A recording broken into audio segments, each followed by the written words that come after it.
Hi, welcome to AllBrands After Hours with me, your host, Courtney Douthat. Welcome to the show where we hang out and craft together. Today we're using our Brother ScanNCut and our Brother sewing machine to create a perfect scalloped Christmas tree skirt. Let's do this.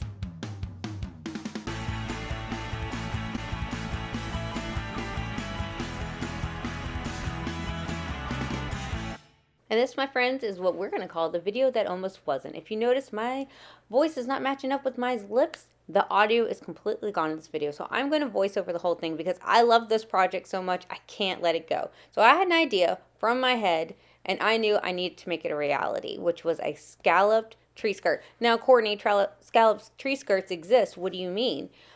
There wasn't a pattern that I loved. There was patterns that I liked, but there wasn't a pattern that I'm like, yes, this is exactly what I'm thinking in my head. This is what I want. Now, there are tons of different kinds out there, like AccuQuilt has a tree skirt pattern that you can cut out multiple layers, but it's not scalloped. It's just rounded. And it wasn't the exact size because I wanted small scallops, not big scallops. So this is where my ScanNCut comes in. And I always know if I have an idea from my head, I can send it over to my ScanNCut and we can make it happen. So I taped 3 pieces of paper together and actually folded them in half and made this scalloped kind of template. And I actually did it in 2 different goes because the first one wasn't my favorite. So this one was the one I actually wanted. So I'm going to use this. I did go around the edges of it with a black Sharpie marker just to make it a little bit darker for whenever I do scan it into my machine. Now, you, of course, can make it any size you want. Now, if you're looking at this, Courtney, this is pretty large. How are you going to fit that on your mat? Well, today we're going to be using the 12 by 24 mat. So usually your machines come with a 12 by 12, but I want a 12 by 24. So I can get that length on there, which is much longer than a 12 by 12, of course. Now, usually you would use your scanning mat to scan in, but you can use your low tack or your standard 12 by 24 to scan in. I have no idea where my scanning mat is, so I'm going to use my low tack mat today to scan in. Now, Courtney, why would you not want to put it on your standard? Because that paper is going to get stuck on my standard mat and possibly stick to there and get ripped up and everything like that, and it's going to be a mess to clean. So I'm going to go ahead and do it on my low tack mat. Alright, so I'm going to put that template on that low tack 12 by 24 mat and then go ahead and load it in my machine to be able to scan. Alrighty, and we're going to go ahead and hit scan. Scan to cut data, and then we're going to come to the wrench icon over here because right now it's set to a 12 by 12, but we need to go ahead and set it to a 12 by 24. So here's where all of our options are, and right at the bottom you'll see 12 by 24, so I want to select that and then hit OK. OK again. Now, depending on what model you have, depends if you're going to be able to scan in a 12 by 24. I know like the SDX85 can't scan a 12 by 24. So I'm going to go ahead and hit scan, and it's going to bring me to the screen where it's asking me about the lever on the side. Now, the lever on the side is the internal lever that actually lowers and raises the scanning bar. So I've noticed if I actually switch it down to a 1 on the side, I get a better scan than if it was up at a 2. So it's just going to scan it in there and actually be able to turn that into a cut file. Now I could turn it into a draw file, anything that I want, but now it's at least in my machine. And there it is. How easy is that? So if we scroll down, you'll see the bottom of it. There it is. Everything looks great. So I'm going to go ahead and hit OK. All right, now it's going to go ahead and recognize this.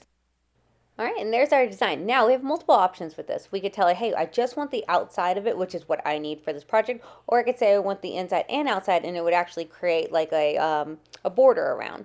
So again, I just want the outside. Now, something very helpful that I want to mention is actually at the bottom, you'll see that little squiggly line. So I select that whenever it's something that I've hand drawn, or maybe it's a print and it's not got the crispest edges. I can actually select this and I can smooth out the edges. So this is your smoothing tool. Right now it's set to medium, but I could set it much higher. So if you notice, this one is like a zigzag where this one is smoothed out on that side. So if I go over to that side, smoothing's now on high and it's going to smooth out those edges. So I wasn't great when I was drawing that out with my little Sharpie. So I'm going to go ahead and smooth that, hit preview, and it's going to smooth out all the edges. Now again, you can go the other way, but I've never had to use that before to make it more jagged. I've only ever had to smooth, and it works flawlessly every time. All right, and there she is. I don't know if you can tell, but I could tell on my end. she was much smoother. So I'm going to go ahead and hit OK. Now where do we want to save this? I want to save to my machine. So we're going to go ahead and save it on there. Now it brings you back to the original screen where you can edit. Now why does it bring you there? Because it just wants to give you a chance, if you want to save it in a different way, then you can have that. So I'm going to hit OK. There's back to the original screen, but we are done with this screen. So I can go ahead and hit home to be able to go get my design that I saved. So let's go ahead and hit OK.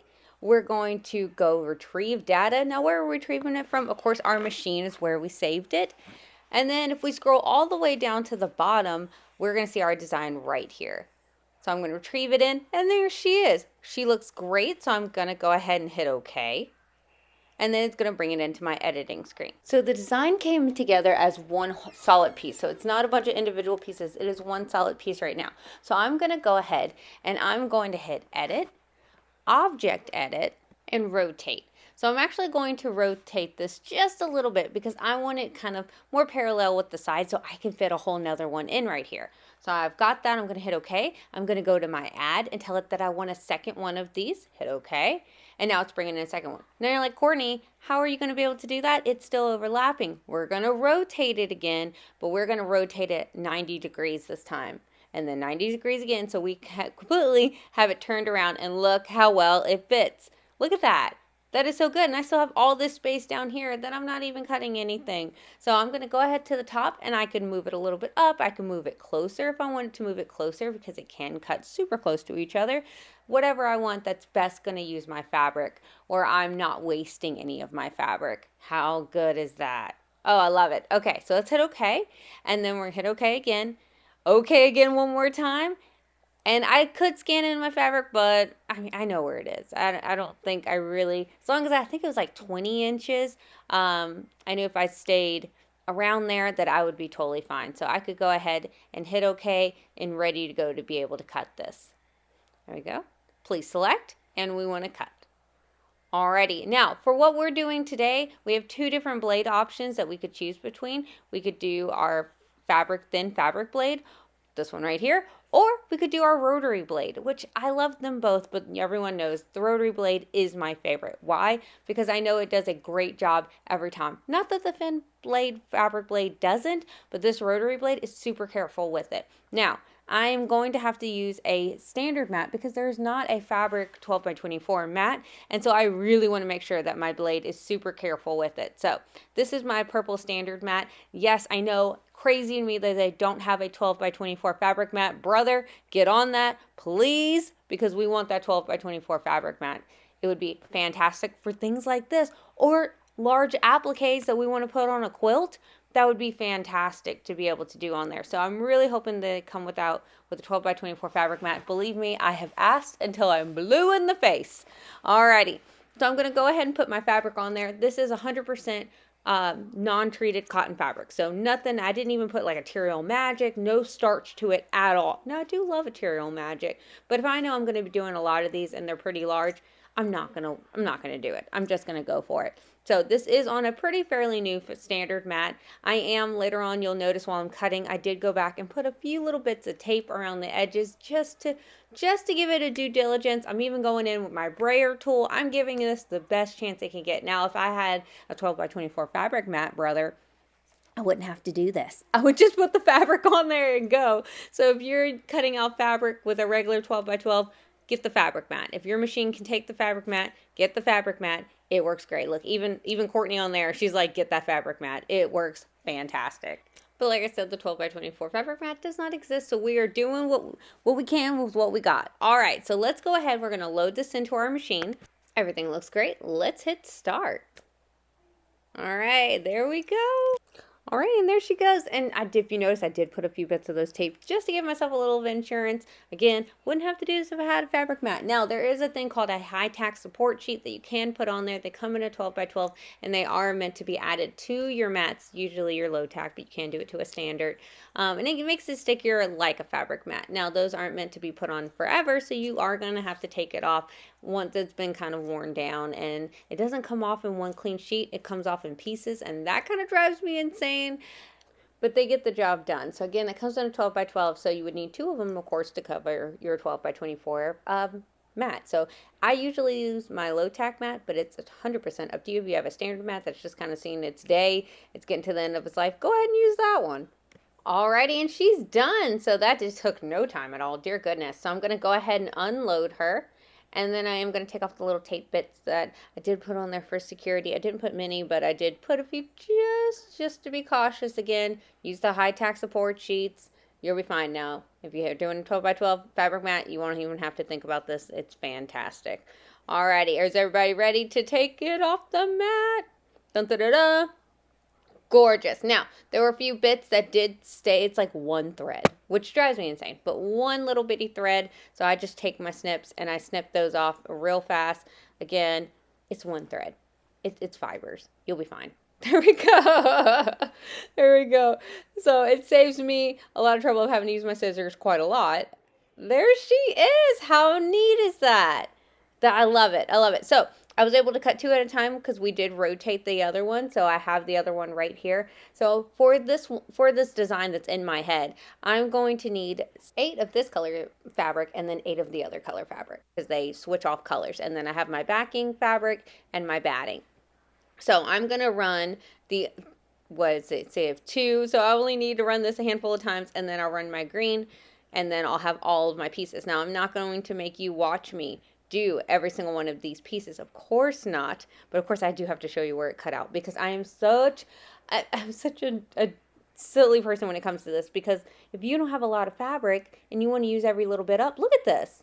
Look at that. How amazing is that? That I could use up my fabric and then have it pinpointed. Now, again, you could scan your fabric in. So if you wanted your fabric to make sure that the design was a certain way, you could scan it and see it in color on the screen to be able to scan it out and cut it that way. So kind of like fussy cutting into your fabric. So that is so neat. So these are 2 of my pieces. I'm going to have to cut a lot. But again, I'm not going to make you watch me do that. I'm just going to repeat this step over and over again to get my pieces, which is going to take me far less time than it would have taken me if I was cutting these out with my rotary cutter or by hand, heaven forbid. So 3, 2, 1.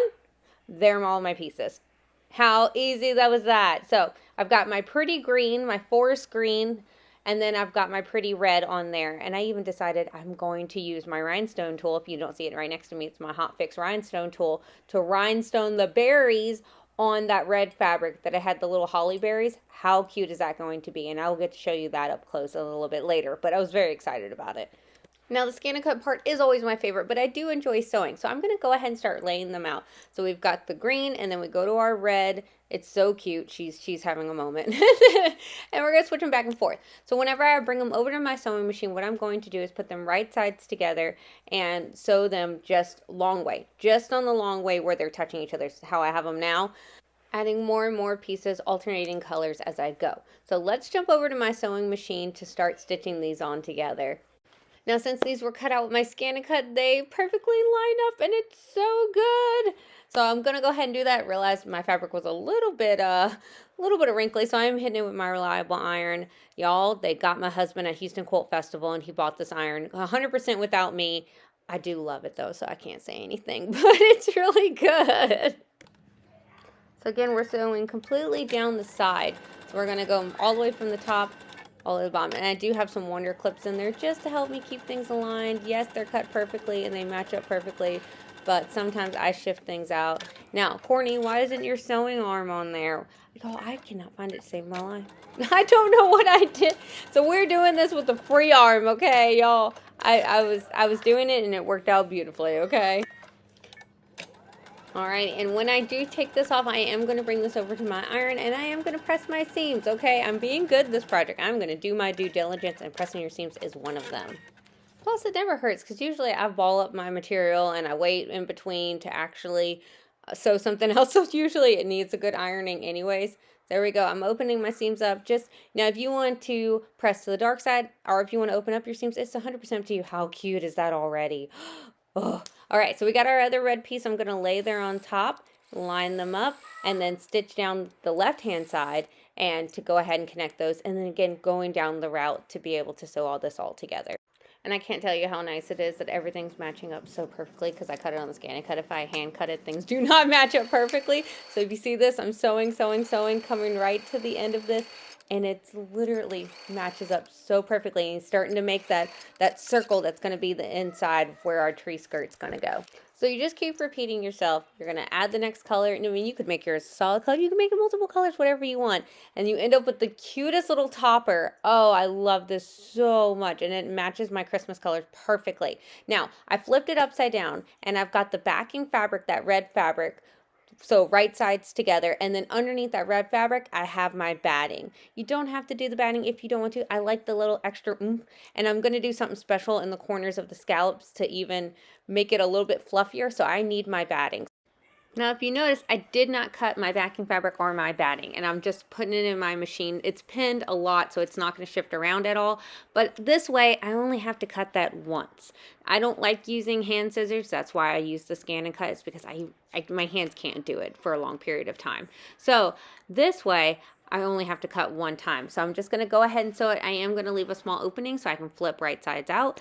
But this way, I'm only having to do it one time. And of course, I put my pins in the wrong way. So I'm being very careful while I'm sewing so I don't get myself. Usually I prefer just to use Wonder Clips. But in this instance, I couldn't use a Wonder Clip because that's usually only can grab on the outside. So I did put some safety pins and some regular pins in there to be able to do that. And I'm maneuvering my fabric that way it fits in there great. So something I want to talk about as I come to this corner. If you notice, I'm going to go past it. So instead of going right into the center of where those two scallops meet, I'm actually going to go a little bit past that. And the reason I do that is because I've noticed if I go a little past, it's going to actually bunch it up in that corner. So when I turn it right sides out, it's going to make like a pleated look. And I love that. It makes it look fluffier. Now, if you don't want to have that pleated look, absolutely just stop right there in the corner and make sure you do a good turn. Make sure you clip the fabric in the middle of it so that way you get a very, very clean corner and you get your sharp pleats, or sorry, your sharp scallops in there. But I wanted more of a pleated look, so I do go 1 to 2 stitches past that just so I can get that pleated look, and that is personal preference, absolutely. Now, once I sew around all the way around, I'm going to do my least favorite thing, which is cutting with scissors.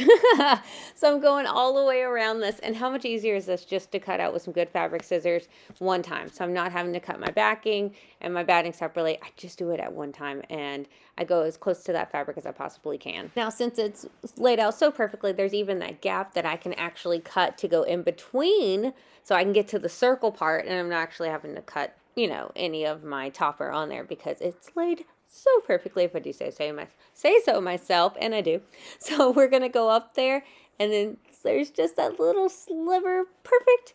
And then I'll go ahead and cut out the circle and go down the other end. Now, usually, again, I don't like touching fabric scissors. I just don't like doing scissors by hand. But I made sure I had some really sharp, nice scissors, and it's going through this batting and backing fabric perfectly. So there we go. We're just going to cut around. After I'm done cutting, I'm going to go ahead and turn everything right sides out and top stitch where we left that opening. The final step I want to do is actually show you how I rhinestoned some of the jewels. Now, I did run out of rhinestones, so don't look too close. But what I do is I actually take Hot Fix Rhinestone and this Hot Set tool that has a little button that you click and it shows the red light. And that means this thing is hot. You just press it down on there with that Hot Fix Rhinestone that has the glue on the bottom of it. And you just hold it down for about 5-10 seconds and then it stays on there. Now, when I first started using it, I did hold it down a little bit longer because it was heating up. And that's all you have to do. Isn't that crazy how simple that is to rhinestone something? So I'm just going to push that jewel where I want it to go. There we go. And then just set it right on there. So click that button. It turns red. I set it on there. And then it heats it up. How cool is that? And it's right on the top of the stone. So it's not even at the bottom of the glue. And then put it on for a few seconds. This is in real time. And then she's rhinestone on there. So again, I ran out of red rhinestone, so I need to go get more because how cute is this to rhinestone all of them? Because think in the Christmas lights, how amazing will the shine. It looks so shimmery underneath the tree, and then I'm going to shove a bunch of presents on it. But anyways, so that is the last thing that I had to do to make this complete. If you wanted to add ties into yours, you absolutely could before you sew it closed. You could add ties very easily to it. I know for me, we're going to put presents on this right away. So I don't need to tie it closed around the tree, but if you want to and you feel like that's going to give it a finished look, or if you want to add some kind of decorative edging to it, it is such a simple project to do, and I don't know why I didn't do this sooner. I absolutely love this. Now I have this design saved in my machine so I can make as many as I want because yes, I have multiple Christmas trees in my house. No judging here, guys. Well, I think this came out beautiful, if I do say so myself, and I do. Don't forget that the Brother ScanNCut and tons of Brother products and notions and everything else are available on our website, allbrands.com. And when you do purchase their us, not only are you supporting me, so thank you guys so much. That is the biggest thing that you can do for me is shop on our website and in our stores. So thank you guys so much. I appreciate that because not only, again, are you supporting me, but you're supporting our mom and pop family-owned business since 1976 when my beautiful mother-in-law, Annette Douthat, opened AllBrands up. And we are so glad she did because I am having a blast doing this education. And don't forget to like and subscribe because it's one of the easiest ways to let us know that you guys want more of these videos. Y'all have a good night. Bye! And to create a custom scalloped Christmas tree. Let's do this. Skirt, tree skirt. Well, I think this came out beautiful. If I do say so. That I like to show is that, oh, come on, how do I even get bloopers and a voiceover? And then chop stitch. No, top stitch.